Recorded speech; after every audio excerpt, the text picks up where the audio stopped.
आता घे.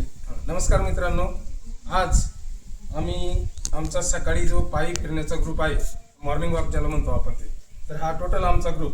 यामध्ये सर्वप्रथम तिकडनं जे आहेत ते आमचे उत्तम तांबे साहेब, त्यांच्या शेजारी आहेत ते साहेबराव तांबे, हे आमचा एकनाथ खरात, त्याची ही मुलगी, त्यानंतर साहेबू मामा पटवळ, मी स्वतः राजेंद्र आरगडे, त्याचबरोबर महेंद्र कापसे, तांबे सर आणि सरांचे बंधू, मोठे बंधू, आणि हे आमचे मेंबर दीपक कडलक आणि आपले जे छायाचित्रकार आहे ते शाळीराम तांबे आमच्याबरोबर आज पुण्यावरून आले खास दिवाळीच्या सुट्टीनिमित्त. आम्ही सर्वांनी आज रोजी असं नियोजन केलं की आपण सर्वच जण दिवाळी साजरी करतोय, पण आपण ही दिवाळी रोजचा मॉर्निंग वॉक करता करता आपण ह्या गड्यावरती येऊ. तर गडावरती आम्ही आलोय, पायी चालून आलोय. हा जो गड आहे हे बघा, आतमध्ये गोरक्षनाथ मंदिर आहे आणि त्याच्यामध्ये आतमध्ये गोरक्षनाथाची मूर्ती आहे आणि त्या मूर्ती बरोबरच तुम्ही बघू शकता छायाचित्रामध्ये तिथं गोरक्षनाथाची मूर्ती आहे आणि ते शेजारी महादेवाची पिंड आहे. पिंड कदाचित दिसायची नाही, मला वाटतं दिसू शकते छोटीशी.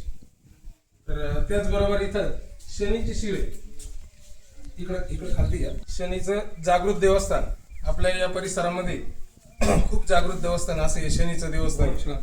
आणि हा जो आहे हा टोटल गोरक्षनाथकडे बघा, तुम्ही हा परिसर बघू शकता इकडनं. टोटल गोरक्षनाथ खूप असा मोठा गोरक्षनाथकडे बघा परिसर, खूप मोठा परिसर आहे असा. सगळ्या बाजूने दाखवा.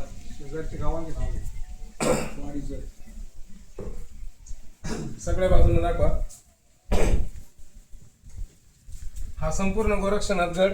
इकडनं पाण्याची टाकी आहे, त्याच्या खालून पुरातन काळातला तलाव आहे. त्या तलावाला उन्हाळ्यात सुद्धा पाणी असतंय. ते गोरक्षनाथ गडाचं महत्व आहे. आणि असा हा संपूर्ण परिसर, हा जो परिसर आहे हा मुख्यत्वे गोगलगाव परिसरात येतोय, म्हणजे गोगलगावची हद्द आहे. पण त्याचबरोबर सादतपूर, औरंगपूर, निमगाव जाळी आणि गोरक्षवाडी आणि ह्या बाजूला उजव्या बाजूला लोहाऱ्याचा अवजीनाथ बाबा येतोय.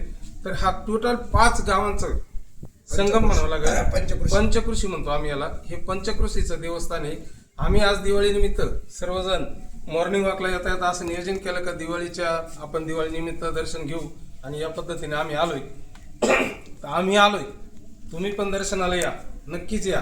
जेव्हा वेळ मिळेल तेव्हा या. आणि जरी समजा तुम्हाला वेळ नाही भेटला तर आमच्या या क्लिपद्वारे तुम्ही गोरक्षनाथचं दर्शन घ्या, शनी मंदिराचं दर्शन घ्या. नमस्कार सगळ्यांना, सर्वांना दिवाळीच्या शुभेच्छा. धन्यवाद. सगळ्यांना पाठवा.